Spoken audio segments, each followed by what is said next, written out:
Hello student, आज हम लोग इनडेफिनिट इंटीग्रेशन का जिस मेथड का यूज करने वाले हैं वो मेथड है हमारा सब्स्टिट्यूशन मेथड, प्रतिस्थापन विधि। तो सबसे पहले हम लोग ये देखेंगे कि प्रतिस्थापन विधि क्या है और इस विधि का प्रयोग कब किया जाता है और कैसे किया जाता है। उसके बाद फिर कुछ एग्जाम्पल्स इसको समझेंगे। तो प्रतिस्थापन विधि में क्या होता है कि किसी एक व्यंजक को जेड माना जाता है। दो व्यंजक रहेगा इंटीग्रेशन में, या दो से ज़्यादा व्यंजक, तीन व्यंजक भी हो सकता है, उसमें से किसी एक व्यंजक को जेड मान लेते हैं। अब सवाल ये उठता है कि किसको जेड माना जाए। तो जिस व्यंजक का पावर फ्रैक्शन में हो, भिन्न में हो, बटा में हो पावर, या जिस व्यंजक का पावर बहुत बड़ा हो। जैसे मान लीजिए कि रहेगा 1 - x का पावर 100, तो 1 - x का पावर 100 ये किसी फॉर्मूले पर नहीं आएगा। तो इस स्थिति में 1 - x को हम लोग क्या कर लेंगे, जेड मान लेंगे। तो इसमें क्या करते हैं, किसी एक व्यंजक को जेड माना जाता है, फिर उसको x के सापेक्ष डिफरेंशिएशन करते हैं। तो ऐसा करने से dx जो है वो dz के पद में आ जाता है। इसके बाद फिर हम लोग क्या करेंगे कि बाकी जो बचा हुआ व्यंजक रहेगा उस व्यंजक को हम लोग z के पद में ले आएंगे।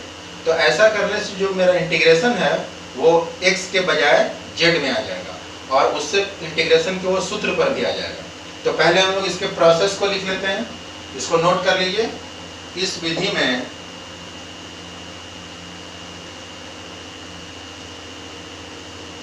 में किसी एक व्यंजक को क्या किया जाता है, तो जेड माना जाता है, जेड माना जाता है।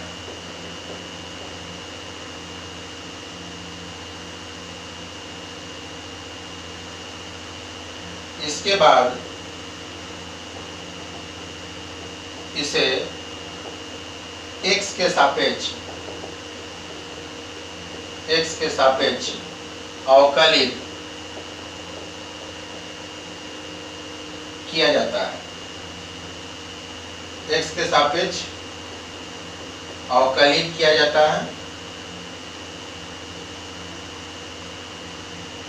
ऐसा करने से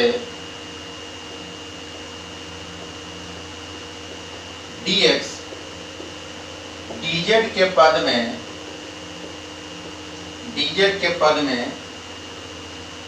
आ जाता है। जो आपका dx रहेगा वो किसके पद में आ जाएगा, dz के पद में। इसके बाद बाकी बचे हुए व्यंजक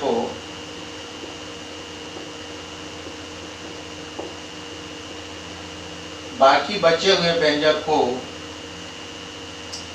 z के पद में लाया जाता है।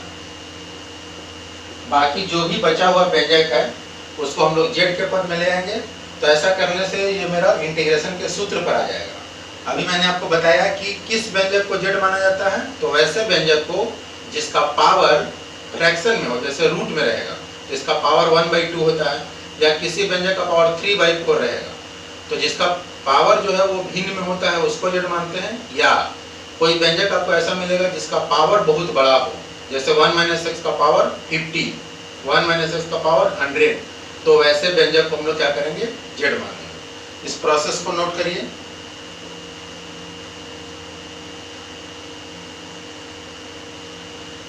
अब सबसे इंपॉर्टेंट होता है किसी भी थ्योरी का एप्लीकेशन।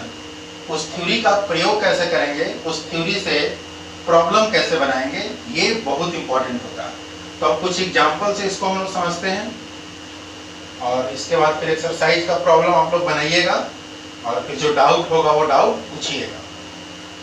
तो इसमें जो पहला एग्जांपल आज हम लोग देखेंगे वो है I = 5x + 3 √(2x - 1) dx। इसका हम लोगों को इंटीग्रेशन करना है। तो प्रोसेस के हिसाब से क्या करेंगे, हम लोग किसी एक व्यंजक को जेड मानेंगे। तो यहाँ दो तरह का व्यंजक है, एक है 5x + 3, दूसरा है √2x - 1। तो दोनों में से किस व्यंजक को जेड माना जाए, तो जिसका पावर भिन्न में हो। तो यहाँ 2x - 1 का पावर कितना है, 1/2। तो हम लोग क्या करेंगे, 2x - 1 को मान लेंगे z। इसको मानिए समीकरण फर्स्ट। इसके बाद क्या करेंगे, तो x के सापेक्ष अवकलित करेंगे, x के सापेक्ष अवकलित करने पर तो 2 इंटू एक्स के सापेक्ष डिफरेंशिएशन करेंगे तो x का डिफरेंशिएशन 1 हो जाएगा, -1 का 0 और z का differentiation dz by dx, x के सापेक्ष। अब dx को यहाँ लाएंगे और 2 को उधर भेजिए तो dx is equal to dz by 2। तो ऐसा करने से dx जो है वो किसके पद में आ गया, dz के पद। इसके बाद क्या करेंगे, तो इसको तो हम लोग z मान लिए, यहाँ से dx आ गया dz के पद में। अब बाकी बचा हुआ वेक्टर कौन है, वो है 5x प्लस 3। तो 5x प्लस 3 को भी किसके पद में लाएंगे, z के पद। तो कैसे लाएंगे, तो समीकरण 1 से। अब आइए समीकरण 1 से हम लिख सकते हैं 2x is equal to z plus 1, x is equal to z plus 1 by 2। तो x जो है वो किसके पद में आ गया, z के पद। और हम लोगों को लाना किसको है, हम लोगों को 5x प्लस 3 को z के पद में लाना है। तो 5x plus 3 is equal to 5 into और x के जगह पर z plus 1 by 2, z plus 1 by 2 plus 3, यहाँ से एलसीएम कितना आएगा 2, तो ये हो जाएगा 5z प्लस 5 प्लस 2 मल्टीप्लाई होगा 3 से 6, तो is equal to 5z plus 5 plus 6 11 by 2। तो जो हमारा 5x प्लस 3 था उसका वैल्यू आ गया 5z प्लस 11 बाई 2। और अब हम लोग इसको i बराबर लिखेंगे 5x प्लस 3 के जगह पर 5z प्लस 11 बाई 2, इसके जगह पर रूट z और dx के जगह पर dz बाई 2। तो ऐसा करने से ये इंटीग्रेशन के सूत्र पर आ जाएगा, इसको नोट करिए।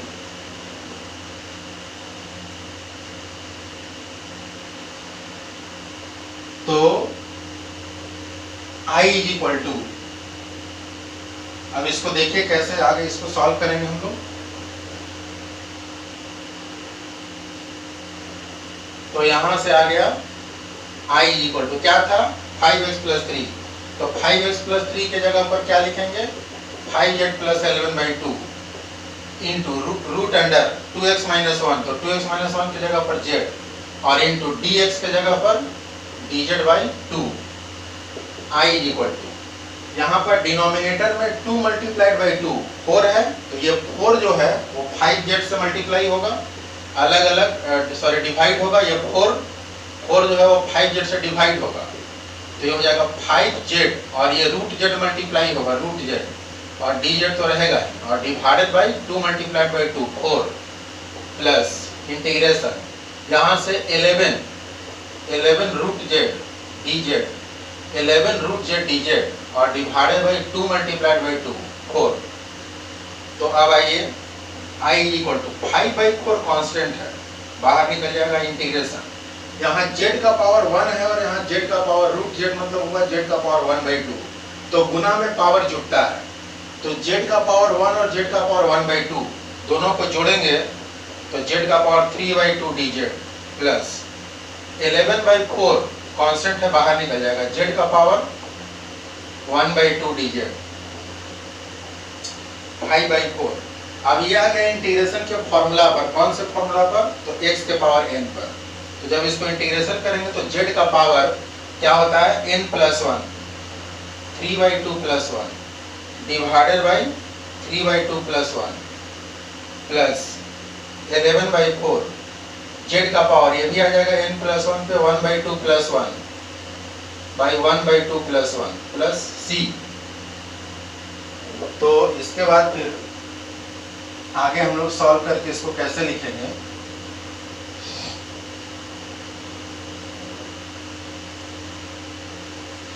इसके बाद फिर ये हो जाएगा 5 by 4, i is equal to 5 by 4 और z का पावर जब इसको हम एलसीएम लेके सॉल्व करेंगे तो z का पावर 5 बाई 2 हो जाएगा, z का पावर 5 बाई 2 डिवाइडेड बाई यहाँ भी हो जाएगा 5 बाई 2 प्लस 11 बाई 4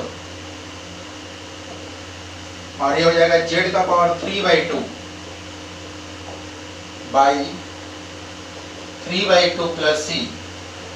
यहाँ से 5 से 5 कैंसिल होगा, ये 2 से 4 कैंसिल होगा 2 बार में, यहाँ से 2 से 4 कटेगा 2 बार, तो I इक्वल टू हो जाएगा z का पावर 5/2, z का power 5/2 divided by 2 plus 11/6 z का पावर 3/2 प्लस c। तो यहाँ तक तो हमारा इंटीग्रेशन हो गया, लेकिन क्या इसको हम लोग और सॉल्व कर सकते हैं? इसमें से हम कॉमन ले सकते हैं। z का पावर यहाँ 5/2 है और यहाँ z का पावर 3/2 है, तो z का पावर 3/2 कॉमन होगा और यहाँ 2 है और 6 है, तो बाई 2 कॉमन हो जाएगा। तो क्या बचेगा? z का पावर 5/2 में से 3/2 आप कॉमन ले लिए, तो 5/2 माइनस 3/2 घट जाएगा, बाई 2 भी कॉमन ले लिए, प्लस यहाँ पर 11 बचेगा, बाई यहाँ से 2 कॉमन ले लिए हैं तो 3, और z का पावर 3/2 तो कॉमन ले ही लिए हैं, तो यहाँ 1 हो जाएगा, plus c। I equal to z का पावर 3/2/2, तो ये हो जाएगा z, और 5/2 माइनस 3/2, तो 5 minus 3 2/2 means 1, plus 11/3 plus c। अब क्या आंसर हम लोग z के पद में दे सकते हैं? नहीं दे सकते हैं, क्योंकि z हमारा खुद का माना हुआ है। तो z का वैल्यू रखिए, तो z किसको माने थे?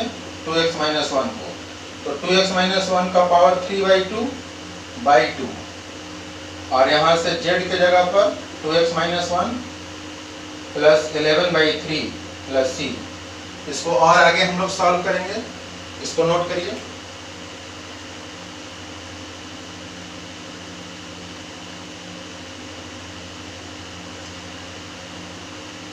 अब आगे इसको हम लोग सॉल्व करते हैं।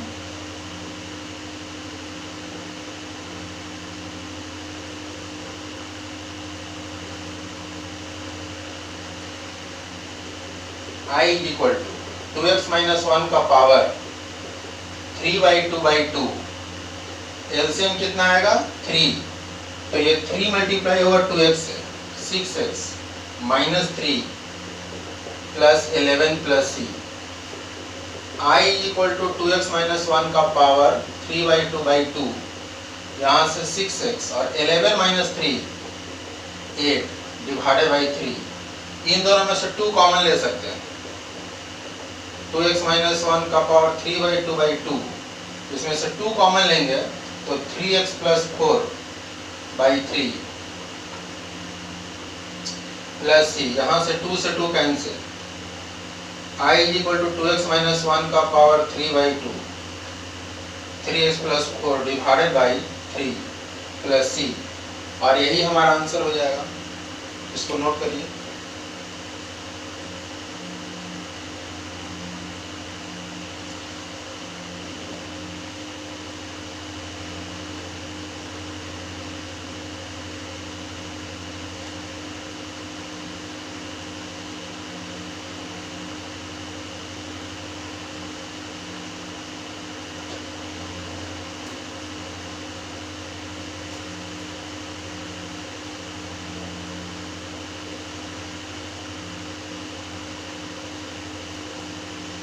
कुछ एग्जाम्पल और हम लोग देख लेते हैं इस पे, प्रतिस्थापन विधि पे।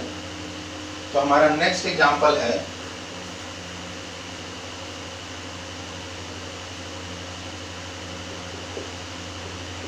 I equal to 2 minus 3x dx divided by root under 1 plus 3x। इसको जरा हम लोग देख लेते हैं ये कैसे सॉल्व होगा। 1 प्लस 3x, तो यहाँ पर भी दो तरह का व्यंजक है, एक व्यंजक है 2 माइनस 3x, दूसरा व्यंजक है 1 प्लस 3x। तो किसी एक व्यंजक को हम लोग z मानते हैं, तो किसको z माना जाए? तो रूट जिसका पावर फ्रैक्शन में हो, तो 1 प्लस 3x का पावर कितना है? 1/2, तो इसको हम लोग z मान लेंगे। माना 1 plus 3x is equal to z, इसको माने समीकरण फर्स्ट। इसके बाद differentiating with respect to x, x के सापेक्ष अवकलित करेंगे, तो 1 का डिफरेंशिएशन 0, 3 इंटू x का 1, z का dz बाई dx। dx को इधर लाइए, dx is equal to dz by 3, तो इसको तो आप जेड मान लिए, dx जो है वो किसके पद में आ गया, dz के पद में। तो बाकी बचा हुआ व्यंजक कौन है, 2 - 3x। तो 2 - 3x को भी किसके पद में लाना होगा, z के पद में। तो इसके लिए हम लोग आते हैं समीकरण 1 से। तो समीकरण 1 से 3x = क्या लिख सकते हैं, 3x = z - 1, ये +1 उधर जाएगा। अब आइए हम लोगों को लिखना है 2 - 3x को z के पद में, तो यह हो जाएगा 2 माइनस, और अभी हम लोगों ने 3x का वैल्यू कितना लिया, z - 1। सॉल्व करिए, 2 - z + 1, 2 + 1 3 - z, मतलब 2 - 3x का वैल्यू कितना आ गया, 3 - z। अब I = 2 - 3x के जगह पर 3 - z, dx के जगह पर dz/3 और डिवाइडेड बाय √1 + 3x, तो √1 + 3x के जगह पर z। अब इसको अलग अलग मल्टीप्लाई करिए, 3 मल्टीप्लाई होगा dz से और ये डिवाइड होगा 3√z, तो 3dz/3√z माइनस यहाँ से z मल्टीप्लाई होगा dz से, z dz/ डिवाइड होगा 3√z से, 3 से 3 कैंसिल, I = z का पावर, यहाँ z का पावर है 1/2 डिवाइड में, तो ऊपर जाएगा, तो ये हो जाएगा -1/2 dz -1/3, ये 1/3 कांस्टेंट है, बाहर आ जाएगा। और z का पावर ऊपर में 1 है और नीचे में 1/2 है, तो 1/2 ऊपर जाएगा तो घटेगा, तो 1 - 1/2, z का पावर हो गया 1/2 dz। अब देखिए ये भी मेरा फॉर्मूला पर आ गया x के पावर n पर, और ये भी फॉर्मूला पर आ गया x के पावर n पर।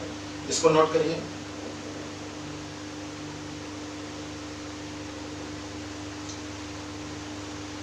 अब आगे हम लोग इसको सॉल्व करेंगे।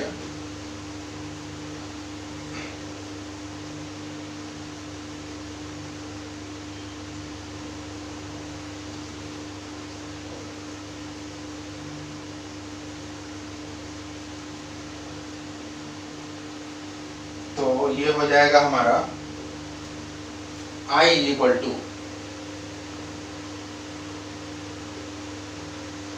इंटीग्रेशन, ये तो x के पावर n पर, तो ये फॉर्मूला पर आ ही गया, तो डायरेक्ट इंटीग्रेट करते हैं। z का पावर -1/2 + 1 बाई -1/2 + 1 -1/3, z का power 1/2 + 1 by 1/2 + 1 + c। I = solve करिएगा तो ये 2 इधर जाएगा, 2 - 1, z का पावर 1/2 बाई 1/2 -1/3, z का पावर 3/2 बाई 3/2 + c। ये 2 जो है z का पावर 1/2 बाई 1/2 है, तो ये 2 ऊपर जाएगा, 2 × z का पावर 1/2 माइनस ये भी 2 ऊपर जाएगा, 2/9 z का पावर 3/2 + c। इसमें से कॉमन लीजिए, तो 2 कॉमन होगा यहाँ भी और यहाँ भी है, और z का पावर 1/2 कॉमन होगा, तो 2 कॉमन ले लिए, z का पावर 1/2 कॉमन ले लिए, तो बचेगा 1 माइनस यहाँ से 2 कॉमन ले लिए, और z का पावर 3/2 था पहले से, तो 3/2 - 1/2 बचेगा, बाई 9 तो रहेगा ही, प्लस c। और इसको सॉल्व करते हैं, यहां से I = ये हो जाएगा 2 और z का पावर 1/2, इसको √z लिख सकते हैं, इंटू 1 माइनस z का पावर 3/2 - 1/2, तो 3 - 1 2/2 मीन्स 1, z का पावर 1/9 प्लस c 2√z, ये एलसीएम ले लीजिए 9, तो 9 - z प्लस c। क्या आंसर हम लोग z के पद में छोड़ सकते हैं? नहीं छोड़ सकते हैं, तो z का वैल्यू दीजिए 2√अंडर z, आप किसको माने थे 1 + 3x को, यहां से आ गया 9 माइनस 1 + 3x/9 प्लस c और सॉल्व करिए 2 root under 1 plus 3x। LCM तो 9 है, 9 minus 1 minus 3x plus c। I is equal to 2 root under 1 plus 3x, 9 minus 1 8 minus 3x by 9 plus c, और यही हमारा आंसर हो जाएगा। इसको भी नोट करिए।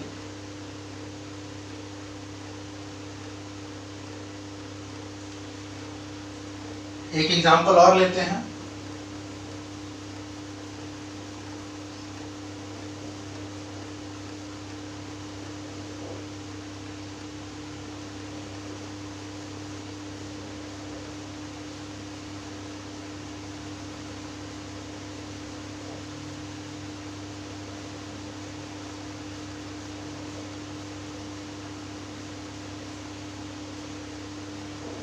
एक एग्जांपल और है, I is equal to x into 1 minus x का पावर 23 dx।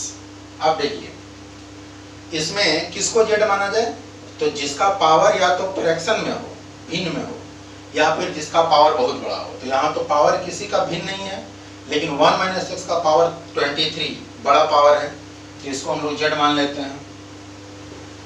माना 1 minus x is equal to z। ये हो गया समीकरण फर्स्ट। डिफरेंशिएट करिए, differentiating with respect to x, तो 1 का डिफरेंशिएशन 0, माइनस x का हो जाएगा 1 is equal to dz by dx।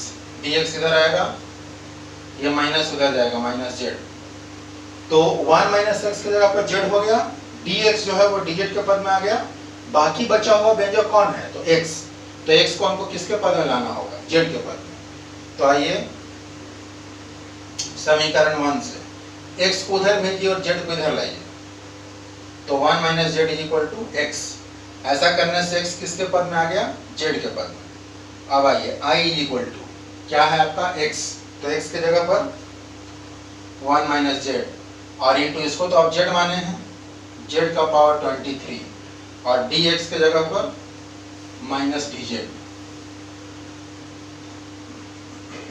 I is equal to, अब यहां से z का पावर 23 1 से मल्टीप्लाई होगा और ये माइनस पहले से है, तो ये हो जाएगा माइनस z का पावर 23 dz, और ये माइनस dz यहाँ माइनस z से मल्टीप्लाई होगा तो माइनस और माइनस प्लस हो जाएगा, प्लस z का पावर, यहाँ z का पावर 1 है और ये z का पावर 23, तो मल्टीप्लिकेशन में पावर ऐड होगा, तो ये हो जाएगा z का पावर 23 और इंटू z का पावर 1, तो ये हो जाएगा z का पावर 24 dz। माइनस को बाहर करिए, ये भी फॉर्मूला पर आ गया x के पावर n पर, तो z का power n plus 1 24 by 24 plus z का पावर x के पावर n पर आ गया 25 by 25 plus c, integration constant हो जाएगा। और यहां से दोनों में से कुछ कॉमन लीजिए, तो z का पावर 24 कॉमन आ जाएगा, z का पावर 24 कॉमन आ जाएगा, तो ये हो जाएगा माइनस 1 बाई 24 प्लस यहाँ z का पावर 25 है, उसमें से z का पावर 24 कॉमन ले लिया, तो z by 25 plus c। Answer हम लोग z के पद में नहीं छोड़ सकते हैं, तो z का वैल्यू दीजिए। z आप किसको माने थे, 1 माइनस एक्स को, तो 1 माइनस एक्स का power 24 minus 1 by 24 plus 1 minus x by 25 plus c। थोड़ा इसको और सॉल्व किया जा सकता है, इसको नोट करिए पहले।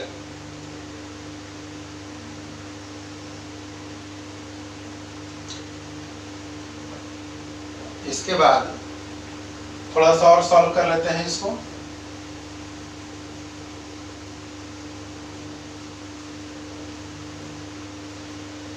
I is equal to 1 minus x का पावर 24, एलसीएम कितना आएगा, ये 24 है, ये 25 है, तो 24 इंटू 25। अब यहाँ से 24 से डिवाइड करिएगा तो 25 बचेगा, 25 माइनस 1 से मल्टीप्लाई होगा, माइनस 25 प्लस 25 से डिवाइड करिएगा तो 24 होगा, 24 इससे मल्टीप्लाई होगा, तो 24 1 से मल्टीप्लाई होगा तो 24 माइनस 24x।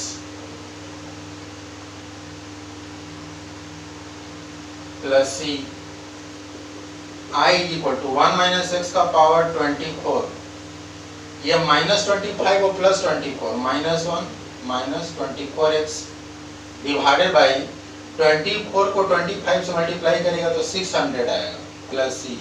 इन दोनों में से माइनस कॉमन लीजिए, माइनस, तो 1 माइनस एक्स का पावर 24 माइनस कॉमन लिए तो 1 प्लस 24x और डिवाइडेड बाई 600 प्लस सी, और यही हमारा आंसर हो जाएगा।